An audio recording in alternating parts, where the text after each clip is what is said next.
बिस्मिल्लाहिर्रहमानिर्रहीम। अच्छा जी, हम एक छोटी सी बात और डिस्कशन करते हैं यहाँ पे लिक्विडेटर के हवाले से। सो अ पर्सन, अच्छा मैंने ये पहले भी बता दिया हुआ आप लोगों को कि लिक्विडेटर जो है अगर तो कोर्ट अपॉइंट करता है तो ऑफिशियल लिक्विडेटर कहलाता है, और अगर other than that voluntary winding up में लिक्विडेटर आ रहा है तो वो इनफैक्ट लिक्विडेटर का नाम उसके लिए इस्तेमाल किया जाता है। A person appointed to carry out the winding up of a company is called liquidator. If the winding up is through court, the term used for such person is called official liquidator.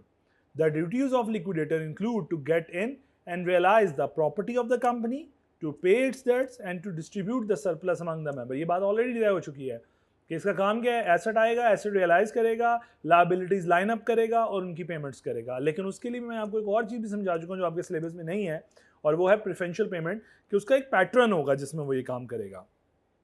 The official liquidator acts under the supervision of court through a recognised reporting system. लो जी, उसके बाद कहते हैं official liquidator जो है वो supervision में काम करेगा, एक प्रॉपर रिपोर्टिंग सिस्टम है जो इस्तेमाल किया जाएगा। जैसा मैंने आपको एक पहले भी बताया था क्लास में कि जिस तरह हम ऑडिटर के तौर पे जाते हैं ना, सबसे पहले डाटा मांगते हैं, फिर रिपोर्ट्स करते हैं, देते हैं आखिर में, तो बिल्कुल इसी तरह ये भी डाटा लेगा और आखिर में रिपोर्ट फर्निश करेगा और साथ साथ काम भी करेगा दूसरे वाइंडिंग अप वाले। The court may appoint a provisional manager of the company till the making of the winding up order. अगर आपको आज की क्लास याद हो तो उसमें हमने ये बात की थी कि वाइंडिंग अप बिल्कुल जब पिटिशन फाइल होती है तो वाइंडिंग अप वहाँ पे स्टार्ट होगी, इनिशिएशन होगी उसकी, लेकिन और वही डेट ऑफ पिटिशन जो है वो date of commencement of winding up भी समझी जाती है। लेकिन एक रियल वाइंडिंग अप ऑर्डर तब आना है जब आखिर में वो सारे बयानात सुन के उसने कहना है कि लो जी इनिशिएट करो वाइंडिंग अप। सो इसका मतलब है उस पीरियड से जो पिटिशन है उससे लेकर ऑर्डर आने तक वो जो बीच का पीरियड है उसमें एक बंदा अपॉइंट हो जाता है जिसको प्रोविजनल मैनेजर कहते हैं। ये बात मैंने सिखाई थी और फिर मैंने ये भी कहा था कि जो ही वाइंडिंग अप का ऑर्डर आ गया बाद वाला तो फिर क्या होगा, यही प्रोविजनल मैनेजर ऑफिशियल लिक्विडेटर की ड्यूटीज परफॉर्म करना शुरू कर देगा। The main function of a provisional manager is the preservation and control of affairs and asset of the company pending the hearing of the winding up application. तो कहते थे इसका main function यही है कि ये अफेयर्स को कंट्रोल करेगा, एसेट्स को कंट्रोल करेगा जब तक वो फाइनली वाइंडिंग अप एप्लीकेशन जब तक पेंडिंग है, जब तक उसकी हियरिंग फाइनल ऑर्डर नहीं इशू हो जाता। ठीक हो गया जी। अपॉइंटमेंट ऑफ ऑफिशियल लिक्विडेटर, अब ये जो बंदा आना है ये कहाँ से आएगा, ऑब्वियसली एक पैनल से आएगा, तो उसी के हवाले से बात है कि for the purpose of winding up of a company by the court the commission shell maintain a panel of person from whom the court shall appoint a provisional manager or official liquidator of a company ordered to be wound up। यानी कि फिर वो commission एक panel बनाया हो जिसमें से आप एक बंदा चूज कर लेंगे for winding up as a official liquidator, क्योंकि कोर्ट की बात हो रही है। The commission may of its own remove the name of any person from the above panel on the ground of misconduct, fraud, misfeasance, breach of duties or professional incompetence after giving him a reasonable opportunity of being heard।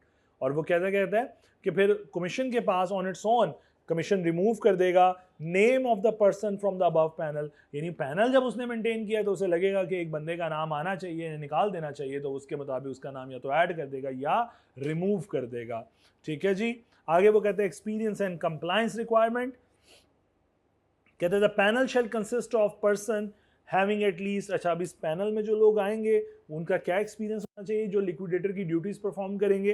कहते हैं the panel shall consist of the person having at least 10 years of experience in the field of accounting, finance or law, and as may be specified by the commission, such other person having at least 10 years professional qualification। तो 10 साल का experience required है in this relevant field, otherwise कुछ और भी हो सकता है अगर कमीशन जैसे चाहे।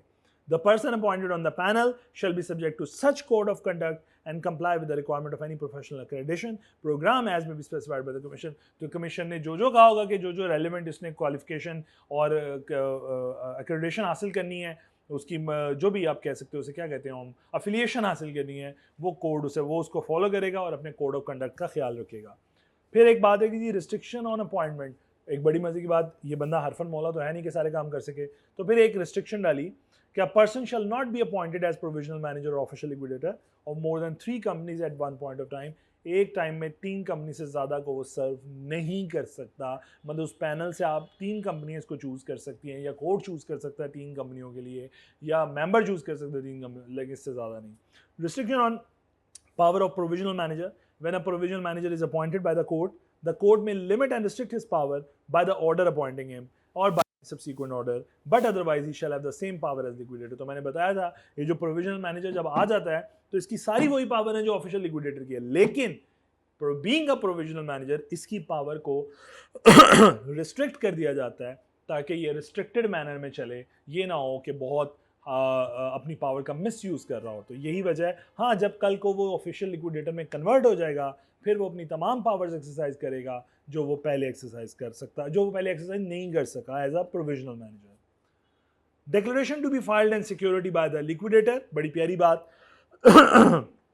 देखो जो लिक्विडेटर आ रहा है हो सकता है कंपनी के साथ उसके कोई वो क्या कहते हैं ताल्लुकात निकल आए, फाइनेंशियल ताल्लुकात के कॉन्फ्लिक्ट ऑफ इंटरेस्ट का बाइस बने। तो वो कहते हैं on appointment of as a provisional manager or official liquidator, आप जो भी आ रहे हो, as the case may be, such liquidator shall file a declaration with in 7 days from the date of appointment. अपनी अपॉइंटमेंट के 7 दिनों के अंदर अपने एक हलफनामा देना है इन द स्पेसिफाइड फॉर्म, एक पर्टिकुलर फॉर्म है उसके अंदर, डिस्क्लोजिंग कन्फ्लिक्ट ऑफ इंटरेस्ट और लैक ऑफ इंडिपेंडेंस, कि या तो मेरा इंटरेस्ट है या मैं इंडिपेंडेंट नहीं हूं, ये बंदा मेरा वाकफ है, ये बंदा मेरा वाकफ है, बला बला बला, in respect of his appointment, कि मैं इस कंपनी का लिक्विडेटर नहीं हो सकता क्योंकि मेरी इधर या तो फाइनेंशियल मरासलात हैं या फिर non financial. If any with the court को वो डिक्लेरेशन जमा कराएगा, and such obligation shall continue through out the term of his appointment. और वो कहते हैं सिर्फ ये नहीं कि आते हुए सोच रहे हैं, बल्कि पूरे टेन्योर में आपने इस बात का ख्याल रखना है कि आपने इसको कहीं भी इंडिपेंडेंस हर्ट होती है या फिर फाइनेंशियल टर्म्स हर्ट होती हैं, आपने वो अपडेट करना है declaration. The court may determine whether any or and what securities to be given by the official liquidator on his appointment. तो कहता है कि कोर्ट बताएगा कि कितनी अमाउंट देनी है, कितनी सिक्योरिटी इस ऑफिशियल लिक्विडेटर ने जमा करानी है अपने, ताकि कल को ये बंदे का पुत्र बन के काम करे, ये ना हो कि कल को अपनी रिस्पॉन्सिबिलिटी पूरी ना कर रहा हो। Provisional manager may be appointed as official liquidator. कहता है when passing a winding up order, जब एक वाइंडिंग अप ऑर्डर पास हो जाएगा, the court may appoint a provisional manager if any as the official liquidator. तो court उसी को official liquidator का दर्जा दे देगा for the conduct of the proceeding of the winding up of the company. Winding up के लिए जो वही बंदा फिर प्रोविजनल मैनेजर ही ऑफिशियल लिक्विडेटर के तौर पे बिहेव करना शुरू कर देगा। अगली बात, मोर देन वन लिक्विडेटर। कहता है अगर एक से ज़्यादा लिक्विडेटर हों, ये अब किस सूरत में आ सकते हैं, आप यूजुअली वो कहते हैं, और अगर आ जाए तो क्या होगा, ऑब्वियसली लड़ाई हो जाएगी। हो सकता तो फिर क्या होगा, जो अपॉइंटिंग अथॉरिटी है वो डिसाइड कर देगी भाई तेरा काम ये है और तेरा काम ये है, तू एसेट देख, तू लायबिलिटी देख, तू एक्सपेंस देख, तू इनकम देख, ऐसे तो डिवीजन हो जाएगी। क्या बात समझ आई है? तो कहते हैं more than one person are appointed to the office of official liquidator, the court shall declare whether any act by the act required or authorized to be done by the official liquidator is to be done by all or any one or more such person। तो court बता देगा कि किसने क्या करना है, तू क्या कर, या ये काम दोनों करो, like that। In case of any dispute or any varying stance among the liquidator, अगर इन दोनों को लड़ाई हो जाए, the matter shall be referred to the court for any appropriate order in chambers in the presence of the parties concerned। तो अगर कोई लड़ाई हो जाए, कोई ऐसी सिचुएशन आ जाए जो कि चॉकिंग सिचुएशन हो, चॉक हो जाए सिचुएशन, तो फिर उस सूरत में चैम्बर में दोनों पार्टीज को बुला लिया जाएगा और फिर दोनों के साथ बैठ के एक मसले को सुलझा लिया जाएगा। Appointment of person not named in panel. अब देखो अभी हमने सारी बात कहानी ऊपर ये पढ़ी कि ऑफिशियल लिक्विडेटर या प्रोविजनल मैनेजर जो अपॉइंट होना है वो पैनल से आएगा। तो वो यही कहता है कि अगर पैनल से ना लेना हो, बाहर से लाना हो, तो इजाज़त तो नहीं दी हुई, लेकिन क्रेडिटर को इजाज़त दे देंगे। किस सूरत में? क्रेडिटर की इतनी औकात होनी चाहिए, इसका मतलब है। तो कहते हैं the court may on the application of creditor to whom the amount not less than 60% of the issued paid capital of the company being wound up are due। यानी कि अगर कोई ऐसा क्रेडिटर है जो इतना तगड़ा है कि 100 रुपए का कैपिटल है तो 60 रुपए के क्रेडिट दिया हुआ उसने कंपनी को या उससे ज्यादा, तो ये वो क्रेडिटर है जिसका ज्यादा पैसे लगे हुए हैं। कंपनी के इक्विटी होल्डर ने 100 रुपए लगाया, इसने 60 रुपए लगाए हुए हैं, और तो इसका मतलब इस बंदे की बात सुनी जाएगी। ये अगर कहेगा कि पैनल से नहीं लेना, बाहर से एक बंदा लाओ ऑफिशियल लिक्विडेटर, या मैं बताता हूं, तो फिर वो कोर्ट उसको एंटरटेन करेगा। The court may on the application of creditor क्या करेगा? After notice to the registrar appoint a person whose name does not appear on the panel maintain for the purpose to be the official liquidator. तो कहता है court क्या करेगा? इजाजत दे देगा registrar को बताएगा कि भाई ये काम होने जा रहा है, लिक्विडेटर जो है वो पैनल से नहीं आएगा, बाहर से आएगा, जो क्रेडिटर कहेगा वो होगा, और साथ ही क्रेडिटर को इजाजत दे देगा कि भाई जाओ आप अपनी मर्जी का लिक्विडेटर अपॉइंट कर लो। जो भी लिक्विडेटर आएगा, आखिरी बात इस क्लास की, कि जो भी लिक्विडेटर आएगा कहता है वो छोड़ के नहीं भाग सकता।